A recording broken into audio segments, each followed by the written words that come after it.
I love that music. It just makes me want to dance every time I hear it. What's going on, everybody? My name is Cam. I'm from the CodePath Career Center team, and we are excited to welcome you to our next breakout session. Before I introduce the session, a few reminders. Please utilize the chat and keep your comments relevant to the session. Relevant to the session means no LinkedIn's, no GitHubs, no links to your mama's Shopify website. I don't want to see any of them in the chat. Please also take a minute at the end of the session to give us your feedback. With those reminders out of the way, I'm excited to introduce this session, Emerging Trends in Systems Design, an AMA with Travell Williams. This is a great session. I was just talking to Travell. I'm super stoked. Y'all should be stoked.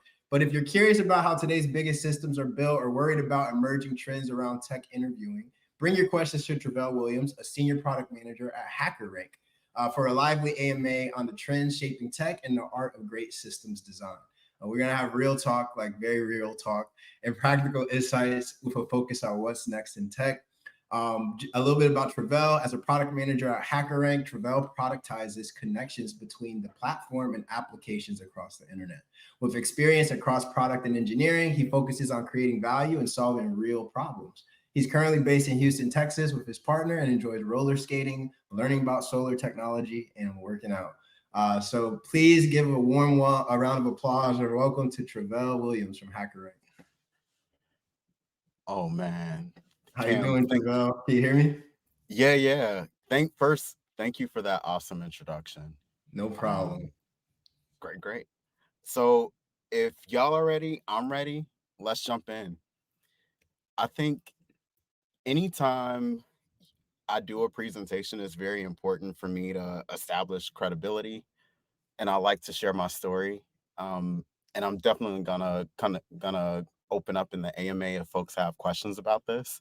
But my engineering journey started at a really interesting time. I was in a software engineering boot camp during 2020, and we were in person. Unfortunately, the world shut down, and at the same time, the George Floyd riots happened, and my boot camp had to go online. So on the left of your screen, you see a photo of all the things I was thinking about and trying to build during that boot camp, and on the right, probably 2 to 3 miles from me, this was the scene within the grocery store after kind of that whole situation went off, which makes for an interesting story. And what that moment taught me is just like how to make sure that I'm just telling folks keep going even through adversity. But what happened of that is during that time, I wrote the most important code or piece of code that I ever would in my life. I was working at PayPal, and our team was struggling with uh, bulk refunding transactions on the support side. And working as someone in technical support, I had seen this issue. I was super annoyed, and I thought it was really important. So I built like a simple UI. You would input kind of these credentials that you needed to hit our API, and you would upload the transaction IDs that you needed to refund and just click the submit button. And you would get kind of this list of transactions that had been refunded. I didn't know that building this application would propel my engineering and product career to like crazy heights. So I went from being a technical support specialist to moving on to an API specialist team, to becoming a software engineer at PayPal. And I got a chance to be on two teams. One was a developer ecosystem engineering team where I built tools and SDKs for developers. The other was an API migrations team, which was simply migrating and importing sensitive payment data in and out of the company. From there, I really caught the product bug. I love building things, but I got such a thirst and energy from establishing a vision, gathering people around me, and charging forward. So I moved on to become a payments integrations PM at Recurly. It was super cool. I got to build an integration into the Korean banking system, which brought us $16 million in additional transaction processing volume. I got to secure $33 million in transaction processing volume by taking on this huge compliance project. And I thought that was as good as my career could get. I was having a blast. But then I moved on to HackerRank, where I sat in this role for now 3 years. And I've been able to do so much from building and scaling our integration ecosystem that connects our customers to so many tools all over the internet. I've been able to fly all over the world. My favorite place outside of the US is Bangalore, India. Beautiful city. Cuban Park is amazing.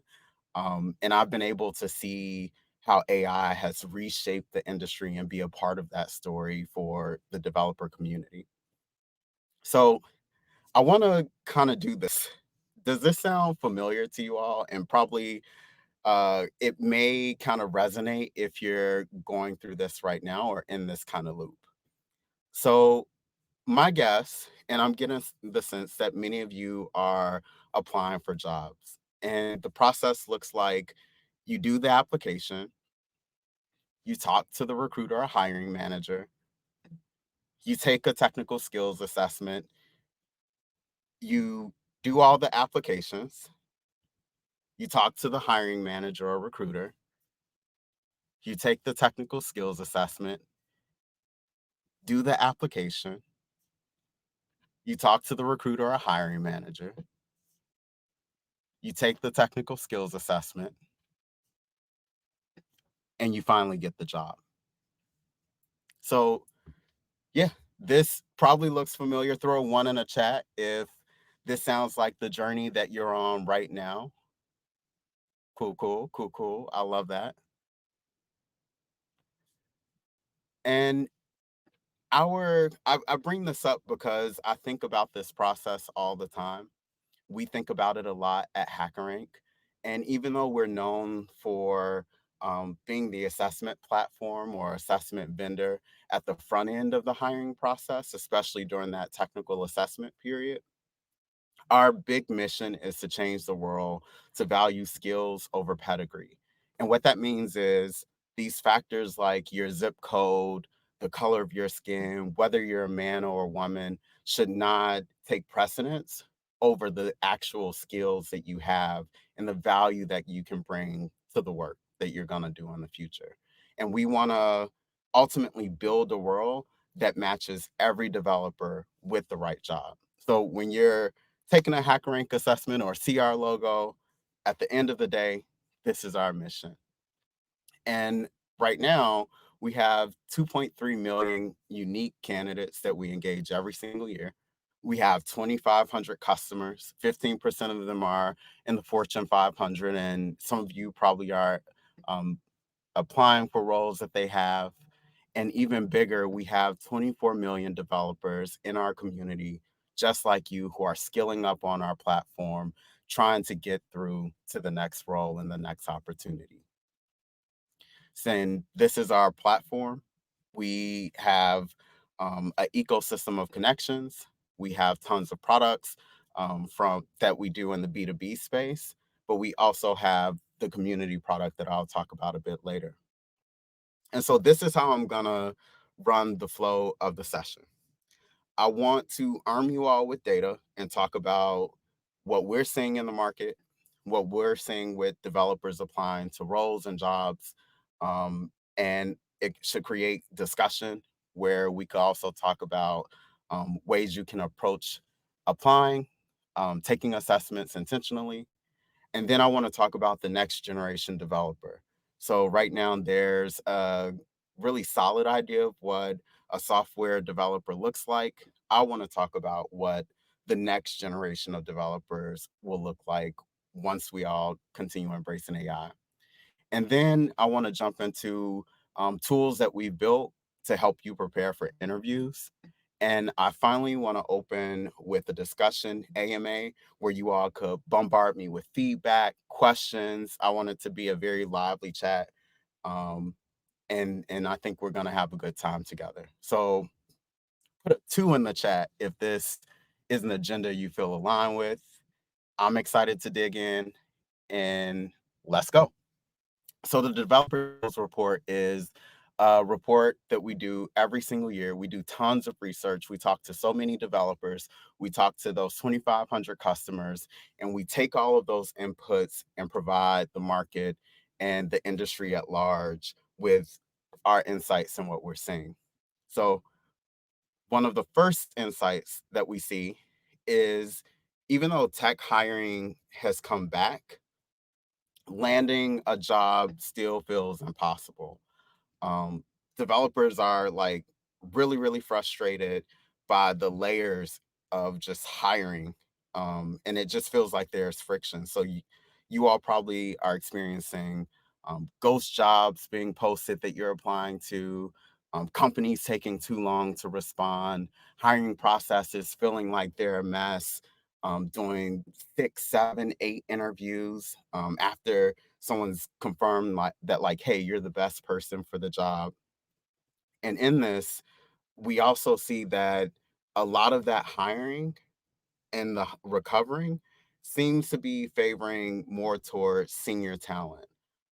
You can see the year over year hiring activity breakdown here, where lead developers are up 22%. But if you look at entry level hiring, it's a flat 7%. And like I said before, I want this to be a generative conversation. I want to arm you all to approach this intentionally. I don't want folks looking at any of this information and getting scared, disheartened, any of that. So, the second key insight is that developers aren't just working jobs anymore where you're like either freelancing or on Fiverr or doing kind of these projects. Developers are building actual careers, and this is a huge shift from what we've seen before. Uh, and you have most developers saying, hey, layoffs are happening, but I'm really prioritizing how I can continue to advance because that's one of my biggest concerns, which is interesting because advancing in one's career has more precedence than work-life harmony, from what we've gotten from the inputs from developers. And in this kind of prioritization, well, let's call it a reorganization of prioritization. In this, um, we also see this trend where you either pay developers correctly, you either challenge them, or you risk losing them altogether. At the tippy top of developer priorities are making sure that pay and benefits are aligned. So that's first. And also at the same time, there's unsatisfying work drivers, or there's this condition where unsatisfying work is driving developers out. So even if the pay is met, we see developers saying like, hey, this doesn't really feed me, I no longer can do this kind of work. And so in this, the third insight that we have from this report is that we do see developers um, asking for pay, asking to be challenged, but also leveraging AI to code faster. And you have developers not choosing just one AI tool, they're beginning to stack. So, for example, when ChatGPT came out, I remember a lot of people were just like going ham, going like hard as they can on just like using everything that ChatGPT was to handle all of the tasks that they needed to do as a developer. But now we see this host of other tools emerge. And we also see a lot of variation when it comes to the choice, right? So there are developers who say, I'll probably generate a UI or prototype in V0, and use that React code and play around with it and end up adding it to my application. Or I'll go to Claude Code, generate that same UI and React code, and use that instead. We see developers making choices with the numerous AI tools that are on the market, and they're beginning to combine them in unique ways. In addition to this, we see AI isn't just helping developers, we also see it generating a significant portion of code. So, and you shouldn't look at this as like, oh man, I'm going to write less code when I get into industry, or developers are writing less code. We should look at it as there's AI assistants kind of generating what I would call a skeleton of what a developer is trying to attempt to do, like solving the general problem within a DSA. But then you have developers leveraging their own skills to shape that skeleton or shape that sculpture to be scalable and to meet the needs of the business or the project that they're jumping onto. I also want to like put this out there. You have you do have a class of developers who are just like, I'm not dealing with AI at all. I don't have time for it. It's not it's not real coding if you're generating code with AI, or if you're using AI to write your tests. And so there is the AI acceleration gap. You have early adopters of AI tools and folks who are leveraging AI tools who are getting gains in their productivity, meaning they're building things faster, they're shipping more products, they're able to do deeper analysis and their system design and really clarify problems. And then you have a class of folks who are just lagging behind, keep trying to keep up with the speed at which these tools have folks moving. And with this, speed is increasing. What folks are able to ship within a short amount of time is increasing. But what it's also doing is raising the expectations across the board for what we expect developers to be able to produce and do. So you can see the productivity expectations of developers on the left at 67%. And you also see on the right um, productivity expectations of managers being at 84%. So managers are like, hey, you have these tools and there's a wide range of them. You have the skills for the role. You should be able to be more productive. I'm not going to say do more, because just because you're doing a lot of stuff doesn't necessarily mean you're being productive. What these tools are enabling people to do, and I think I see this happening even within myself, is we're really, really clarifying, this is a problem I'm trying to solve. This is the one, two, three things at minimum I need to do to advance the needle on an objective. And that's more than enough. Versus, you know, I need to like design in Figma, I need to build in Cursor, I need to do all this stuff. Like, no.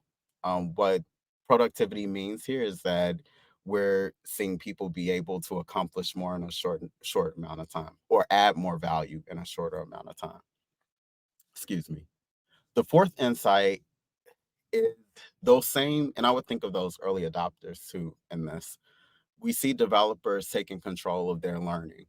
I will add, this has always been a kind of staple of developer communities. One of the things I love about being a developer is that you could go and just learn the discipline, learn cloud, learn React, learn so many different libraries, engage in open source, documentation all over the internet.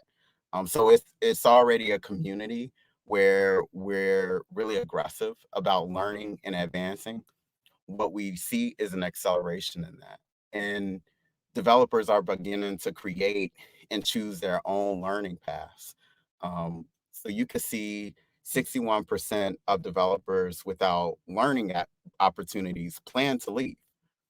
So it used to be developers seeking a lot of these learning opportunities outside of their jobs, outside of their roles. And now this has become an expectation that developers have at work, which throw probably a yes in the chat.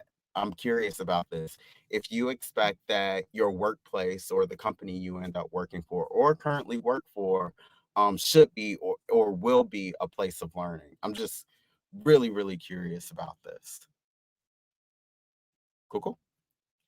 And continuing in that, again, picking up these different paths, we also see developers beginning to like initiate themselves and prioritize certain skills within particular domains.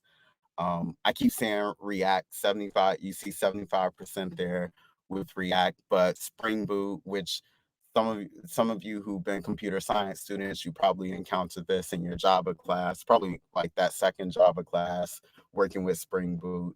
One of the interesting things that I see with backend is this growth in Node.js, which is really, really cool because the JavaScript ecosystem, JavaScript, TypeScript, that whole ecosystem has just like popped off, and it's really cool to watch in real time, and developers are embracing it. And typically, I mean, as you probably would assume, you see a lot of ML development being prioritized when it comes to the data science and machine learning track, even more than data engineering used to be. I remember when I was a software engineer at PayPal, I thought data engineering was the coolest thing. I was obsessed. And other people too who were into like APIs and large scale infrastructures were also kind of data engineering geeks. But what has happened, there's more and more emphasis and focus on ML development, especially with the emergence of generative AI and developers embracing more AI tools and AI development pathways. And fifth, developers feel the gap between hiring tests and real world skills is too wide. Too wide. Um, I want to know this from y'all and be super honest. And this is what I want. And it may be too like too honest, but it's cool. If you feel and if you've taken a an assessment in the past, let's say 6 months, technical skills assessment, and you feel like it didn't match up with the actual job posting or the real world skills you think you would need in the real world, say in the chat something like, that was a waste of my time. But if you feel like, I took this test, I got through this hiring process, whether or not you got the job, if you felt like those assessments were linked to real world skills and how the job will actually be, say, I can't wait until the next technical skills assessment or something like that. Again, we'll use some of this in the Q&A. I'm just really, really curious where folks are. And you see, this has become developer sentiments toward assessments in general. At the tippy top, folks are saying assessments should focus more on problem solving and less on memorizing algorithms, which has been a long-standing critique of the developer community. This one doesn't feel super new. I remember at some point taking DSAs and being just like, why though? you know? So the sixth insight, and this is the last one, is that, and particularly for companies, what we've learned from all these inputs is that attracting developers starts well before the job post. Already finding the job for developers is hard, but also finding the right candidate is hard too. And it doesn't get easier when it comes to the job posting. Applications are broken. Hiring feels like a budget game. Sometimes processes feel too slow.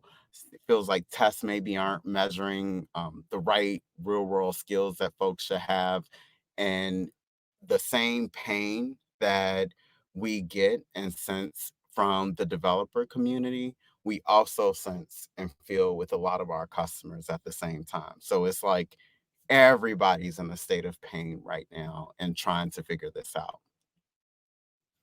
And so with that, I want to talk about what the next generation of developer needs to look like. This is something we've been thinking about a lot at HackerRank. We're actually um, revamping and adding so many goodies to the product um, towards this idea. There's a next generation developer. And so here's the evolution. There's a software development lifecycle where you have requirements, you begin to design a bit of a system, you make code and implement that system, do some testing, and you finally deploy. And at the whole loop or how this rounds itself off, there's a bit of maintenance that happens. And there used to be a situation where there was a role assigned to each of these. So you would have a product manager giving requirements, You would have like a software architect designing the system, a software developer implementing and writing code, and an engineer, a test engineer or QA engineer dealing with writing the tests, deployment, automation cases, all that stuff. And you have a DevOps engineer actually managing the deployment, and everyone within that whole loop concerned with how do we maintain and continue to add value. And now what we see is that a single developer with tons of access to the AI tools that we have today um, are able to perform a lot of these roles or take on a lot of these responsibilities within the software development lifecycle. So, for example, you may work with Notion AI to craft and refine the problem statement and requirements. You may use something like Eraser AI to do a lot of your technical design before even beginning to write. You might use Cursor as your IDE and um, leverage models within Cursor to generate the code that you need and refine what you've written or refactor what you've written. You may use something like CodeRabbit to like generate or automate your PRs that are written and before you deploy and even deal with testing in some instances. And you'll use Azure AI for managing your deployments and Datadog AI for just being able to monitor, maintain the system, and make sure the application is continuing to function as expected. And we believe because of this, the next generation developer will have to have these four dimensions met. First, as I've illustrated, you need to be able to work with AI across the entire software development lifecycle. So now that we know productivity gains are happening and folks are embracing AI, all of those different roles, all of those different responsibilities and requirements can be taken on by a single developer. And you also need to get a sense of the fundamentals of the role. So being able to, if you're a cloud engineer, understand what that means. If you're a back-end engineer, understanding what that means while still, again, using AI across the SDLC. And there is a requirement to have a working knowledge of AI concepts. And not in the sense of like in a X or Twitter kind of way where people are like, oh my God, AI is taking over. I have a view of what's going to happen in the economy because of this or whatever. What I mean by this is understanding transformer architecture. This is being able to do a bit of context engineering. This is understanding how MCP servers interact with applications and how to like minimize the latency. And finally, this is my favorite, of course, because I'm a product manager. There's a lot of taste and business acumen being required of developers at this point. So you can't just like be a code monkey, like generating this code and shipping it. The expectation is you're able to have a bit of a product sense. You're able to know how to shape the code, shape the application, shape what you're working on to be actually delightful for a customer or user to use on an ongoing basis. And you're expected to be able to provide inputs to the team that you're working on when it comes to this. So this is what it looks like. We have these capabilities, four capabilities that I've illustrated, and each of them have these kind of skills within them. I'm not gonna go through all of them because I want to go through some of the other sections of the presentation because I really want to hear from y'all. You have fundamentals of the role, knowledge of AI concepts, and taste and business acumen. So this is where I want to show y'all what we've been working on to guide and help. Our team is so dope because we understand that preparing for interviews and even just navigating the process is annoying. It's often expensive to get a coach. It's expensive to buy all these books. It's a lot of work to even craft a learning path for yourself. So that is why we have been working on prep kits. And what these prep kits are is It's a full range of tasks, challenges, activities that will prepare you for an engineering role or what technical role you want to take on. In this, I'm going to show you all. Well, let's scroll through and look at this right quick. So you have practice challenges with arrays, dealing with strings, all this type of stuff. You have mock tests, and these are built in the same way HackerRank assessments are built out. You have mock interviews, which is my favorite like thing that we built for this, and I'll jump into them in a minute. And then you have role certification, where you can actually go on a path to get certified in that role. So my favorite thing is mock interviews. And this is because we set it up where there's a coding/DSA round and there's a system design round. But what make these mock interviews amazing is that these are powered by AI. So I'm gonna start a mock interview right now for system design, and I won't get through it, but here's how it goes. So you can see on the left what we have, or throughout the entire experience, we have an AI agent that is functioning the same way an interviewer would in a systems design interview. So I've done systems design interviews, both on the side of a candidate and as a person who's interviewing folks. And this is so great because you can already see it's asking me, tell me a bit about your background and what interests you the most about systems design. I'm gonna kind of, don't judge me. I like building APIs. That's great to hear. Building APIs is a crucial part of a scalable system design. Of course, in an actual interview, you would put a lot more into this, and that would be my recommendation if you use our AI interviewer. But you can already see is dialoguing back and forth with you, the same way like I would or any other system design interviewer would take on. So I'm going to do a bit more of this, and then I want to go back and we'll open up for discussion. But any particular challenges or interesting problems you face while designing them?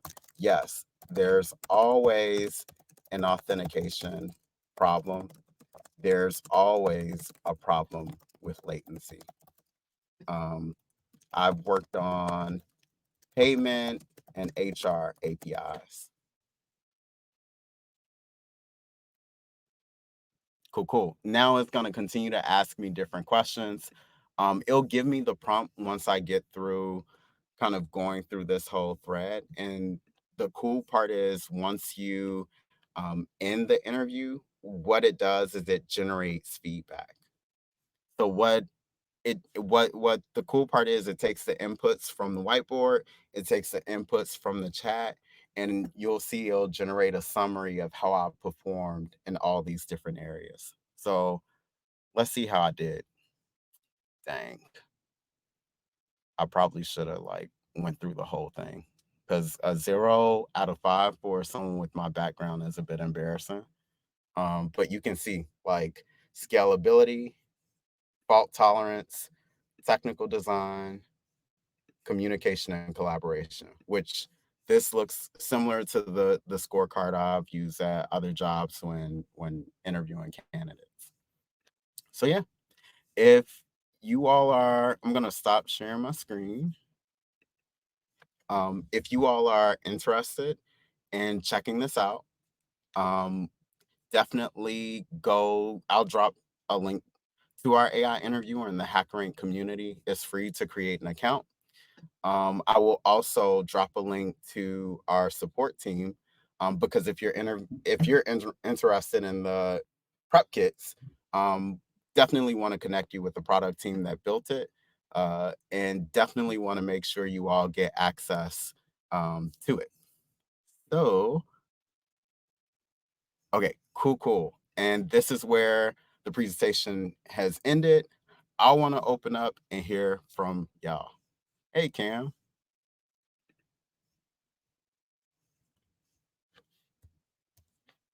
Hey, hey. Oh, I think you're on mute, or am I on mute?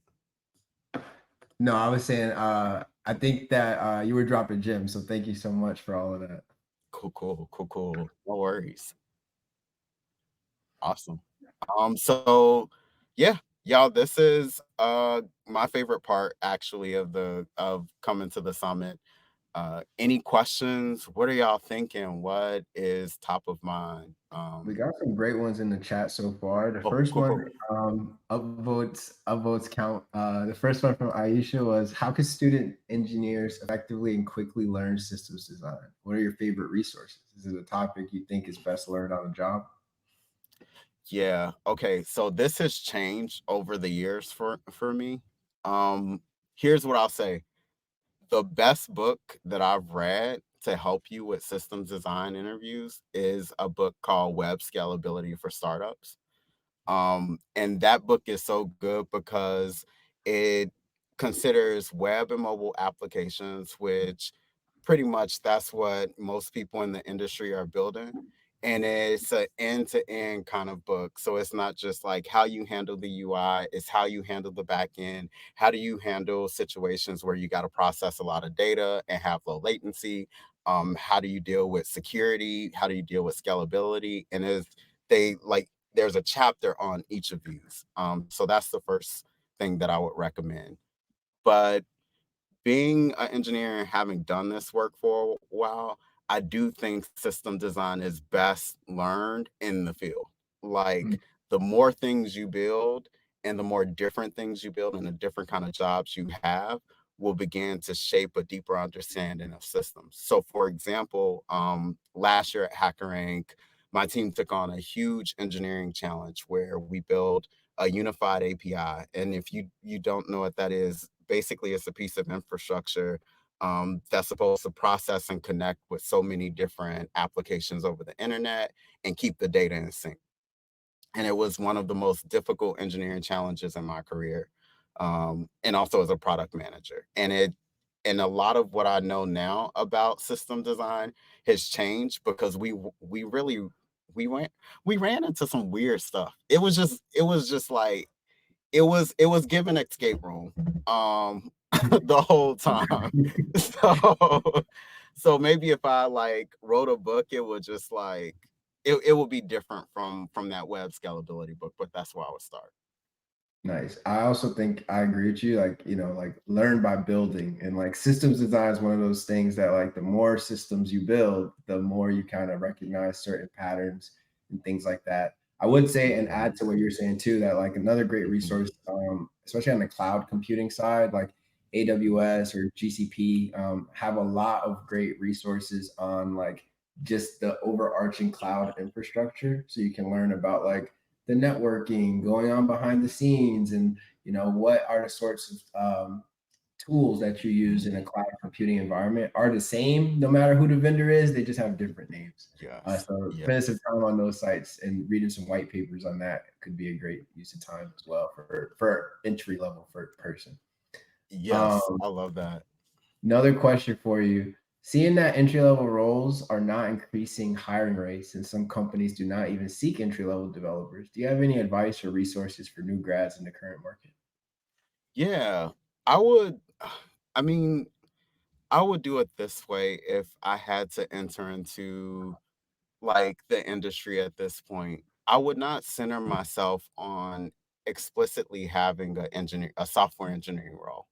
Um, what I'm seeing from my vantage point is that what engineers and what technical people are able to do are needed all over the business. So, for example, there's pre-sales engineer roles where you will be providing technical expertise or systems design expertise and scoping out a solution from a technical perspective during the sales cycle. So, Mhm, literally selling technology next to the sales team. That typically mhm, is like this kind of sales guy with a suit and tie who's just trying to get the contract across. Um, they always need like a nerdy kind of code person to be able to jump in there and mhm, push a lot of the technical understanding across. I would look at uh, probably taking on like support roles, technical support engineer roles. When I was at PayPal, what was cool was our engineering team hired from within, and we had robust mentorship programs. I went through several of them, And because of that, I was able to make money first off. I was able to be in a company where I could continue to network. And the same folks that had mentored me while I was in technical support and going through these programs ended up becoming my peers eventually. Mhm. So I would definitely recommend looking at companies that have some sort of pipeline from non-engineering roles into engineering roles if that's something you're trying to do. Yeah, and I just want to point out a couple of dope things you said because they also address a couple other questions. Mhm, Somebody later had asked, like, what are some good ways to build business acumen? And I think that what you just described is actually like a great way, like sitting next to some of the folks that are like in the sales side or the marketing side, and being present in those parts of the business operations, even though you're a technical person.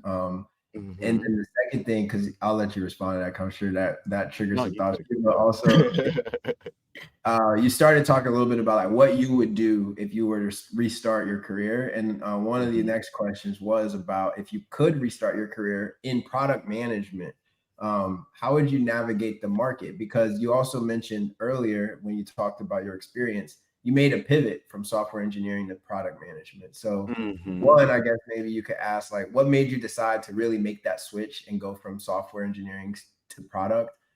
You talked a little bit mhm, about the big experience that maybe shaped it, but what made you decide, hey, actually, I'm going to ask for that next role to be product management? And if you were interested mhm, in product management as a student now, how would you navigate that interest in the workplace? mhm. Oh man, y'all are asking like the tough ones. Because I didn't put that much like thought into building my product management career. It just became accidental.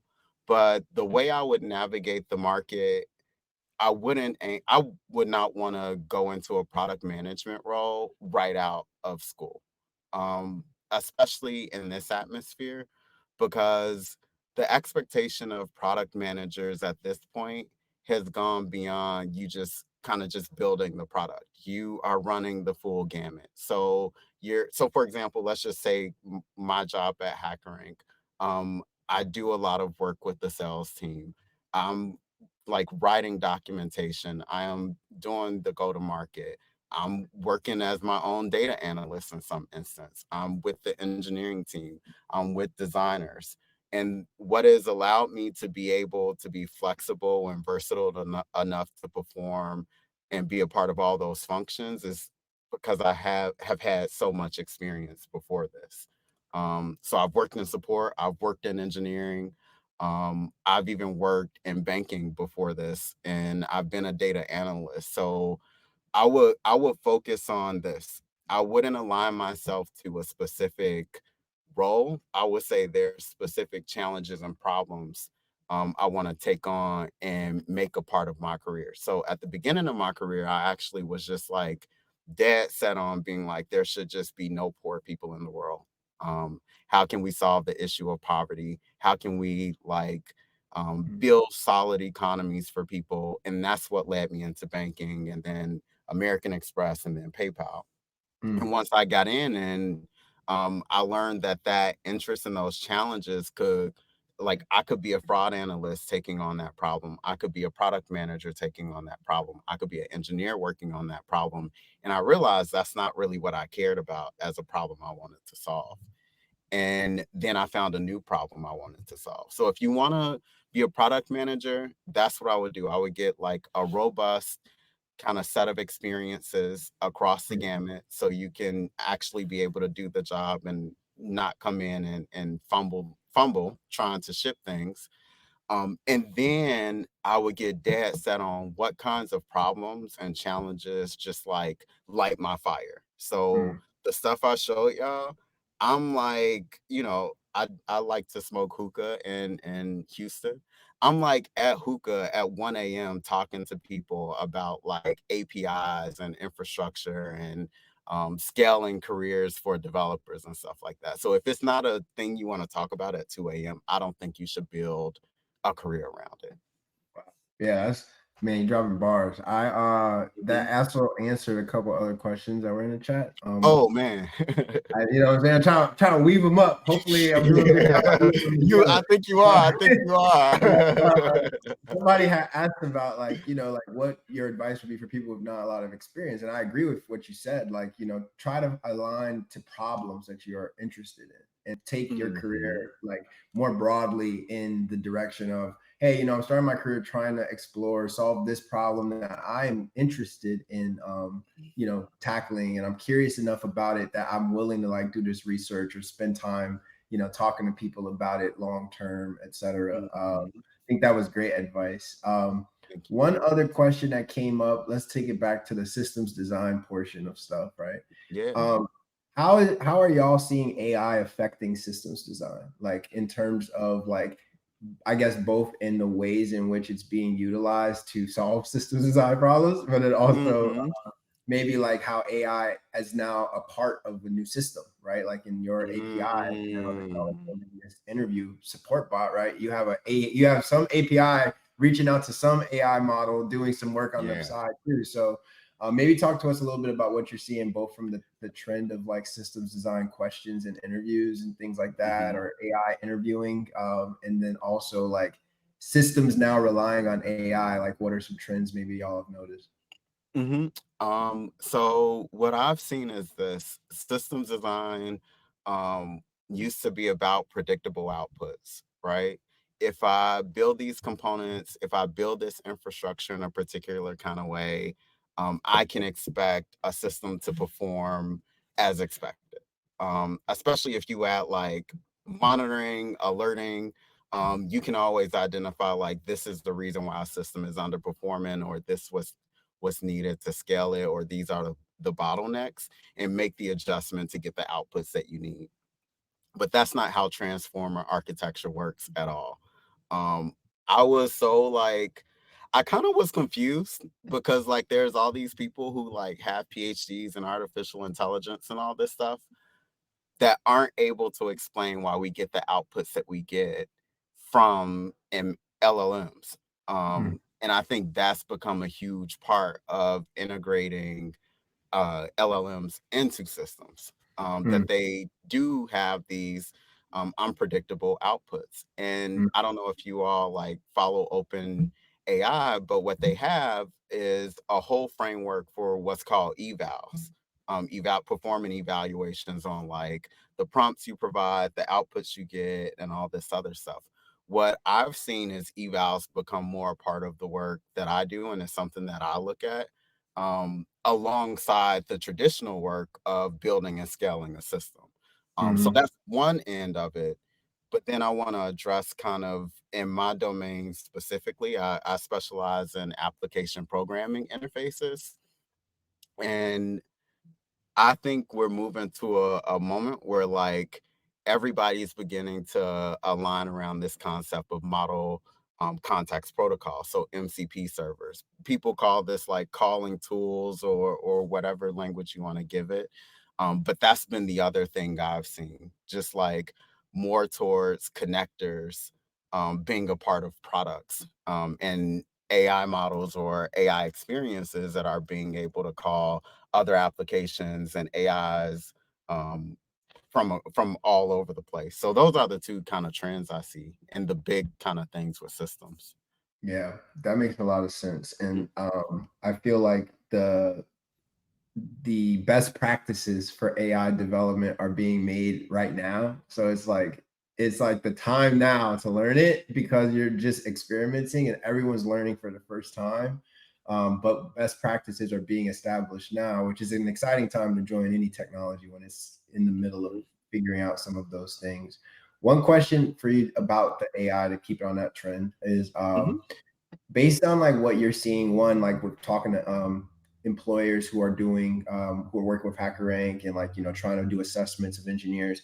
What are the sorts of skills that like employers are saying the employers focused on AI are saying they want to see students have on their resume? Oh man. So I would say those four dimensions, Mm, like being able to demonstrate them. Like you can't just bottleneck yourself bottleneck is not the right word.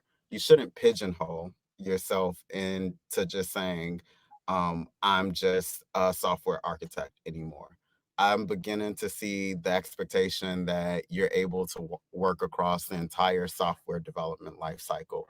Even if you're not able to fully do the work, there is this expectation that you know what's going on. So Mhm. if you're like, trying to get a job somewhere and you think that you're gonna just be able to code, the expectation sometimes most of the time now is you know how to write the test, you know how to deploy, you know what's happening once you deploy and how to add monitoring and alerting. So it's no longer like you're just working in a silo. The other aspect I see, and I love that there's that business acumen question, is that there is an expectation that you are able to think beyond just being a software engineer at this point. Mhm. Um, and this is an expectation that we have of the engineers at HackerRank, for example. We no longer, in our hiring kind of loop, we now look for a product sense. There's an entire round, or there's been entire interviews that I've conducted where I'm just interested with, do you know how to craft a product? Do you know how to delight users? Do you know how to solve a problem? Um, and this should be something that you're able to think about and do in parallel with building the system, building the application, and driving kind of the effort across the software development lifecycle. Yeah, no, that makes a lot of sense. Like being able to Hmm. understand the value across all of these different systems first is like where now we're trying to insert AI to like operationalize on that existing value. So knowing like the Hmm. original architecture is still super, super Hmm. important. Yeah. Last couple of questions in here, and Yeah. I want to bring like circle it back to talking about some of the resources that y'all are offering at HackerRank for students. Hmm. So one question that is pretty simple up here is back to the HackerRank prep kit. Is it a free resource? Where can students go get it? If so, or what other resources would you Hmm. say are great Hmm. for students to take note of today from HackerRank? Yeah, thank you so much for this question. So it's free to have an account on our community, and we'll give you a token to try. Once you've tried and you want to continue kind of going through the experience, there is a pricing plan that you will end up having to pay for to continue using this stuff. Mhm. So I'll give you all like the information for our support. Actually, I'll put this in right now. Hit up support@hackerrank.com. Tell them you came to this session at CodePath. You're interested in trying the prep kit. Um, like I'm in the support queue. I'll look at this stuff. I'll definitely be like, I think I seen this person, even though I probably can't see a lot of y'all. Um, yeah, definitely rip that support person's email. Hey, you know, Yeah. y'all better have some systems architecture for that Listen, email right now. I'll tell you yeah, that. yeah. Listen. Let's like get 5 logins right now. Just like figure this Oh out. man, well, I think it's awesome the resources that y'all are offering for students, and like the fact that y'all are on a mission to make it easier for students to get prepared for this type of Mhm, work. Um, there are a couple questions about like just general like hacker rank principles as like employers are using them. One person asked a question specifically about like hacker rank use in like data science roles. Like, why do you think data science roles require hacker rank? But I want to extend that question more to mhm, why do you think certain roles are still using technical interview questions and hacker rank style questions nowadays? And like, you know, what do you feel like are like the mhm. best, like understanding it from the interviewer's perspective? Why might employers still be really focused on that? Yeah. So one, I think it's been battle tested. Um, when you think about these large organizations, they're they construct skill taxonomies of just these are the things you should be able to have and do across the board. And then there's a whole role that those skills are mapped to.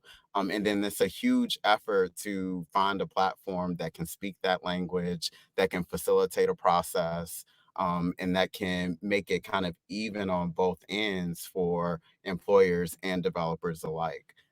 Which, that's the way we've always done things. But HackerRank, we've created this market. We know this market, we're the leader in it. So we continue to innovate. Our perspective is that's the way things are done now. It will not be the way that things are done moving forward. So you do have several companies that are re-engineering the entire process. So you may start, for example, a project in a take-home assessment, come into an interview, that same project you're continuing to build on top of Yeah, within the interview, and it's becoming more real world and providing more insight. So that yeah, makes that's sense. what I think is happening. Did you do one when you joined the company, a HackerRank assessment to join HackerRank? So I did a HackerRank assessment, but I wasn't required to. Mhm. You could like do a free trial to be able to do this because at the time for PMs, we had to run a whole different gamut. I actually think the interview process for product managers is way crazier than software engineers. Now Yeah. that I've been on both ends, as a product manager, they're asking you like all kinds of crazy stuff, like build a teleportation. This didn't happen at HackerRank. This happened, I think this was Meta or somewhere. Anyway, someone was like, build a teleportation machine. First of all, where do we start? Right? Okay. Like is Let me um just dust off my experience from school real quick. exactly. Let me just resurrect Nikola Tesla and see what we could figure out type of Right. situation, right? So yeah. Last question for you is more about yourself. And, I know you're blogging a lot and doing some really cool stuff on LinkedIn, but where can people follow you to keep up with like all your experiments and things that you're doing? Yeah, definitely on LinkedIn. I'll drop my LinkedIn in the RIP chat. on For, LinkedIn. LinkedIn system architecture got to get growing too. You know what I mean? yeah. Oh man, I hope. Yeah, we're gonna crash. Listen. Do y'all Yeah. wanna do y'all wanna help me crash Twitter too? Let's Like, not even start. can we? But yeah, hit me up on LinkedIn. I definitely want to follow y'all's journey. Definitely want to learn more about y'all. No, LinkedIn is not ready for us at all. I'm not ready, to be honest.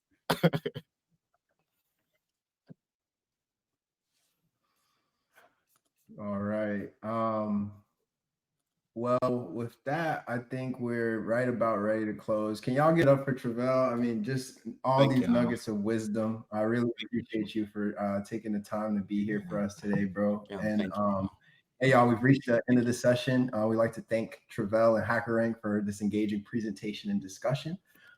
Please drop your love and appreciation in the chat. Thank y'all. And yeah, before we wrap up, we're gonna hear one brief video from our host Bobby and take it from there.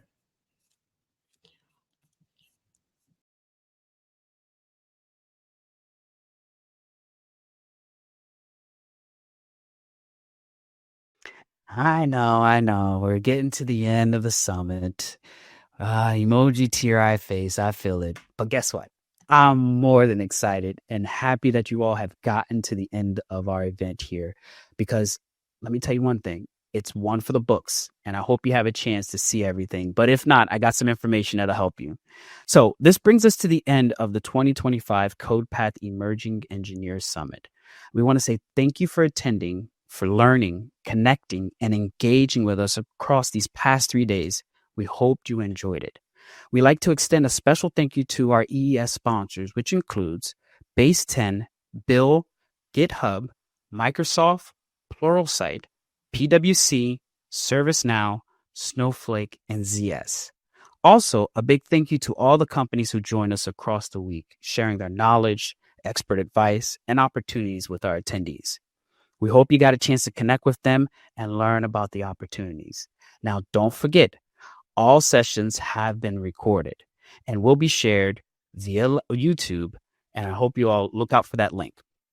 We'd also like to share a link with you to complete our feedback survey. Remember how important feedback is, right?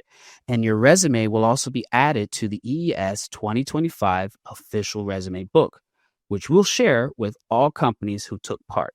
Watch out for the link, upload your resume, and let us know your experience here at the summit.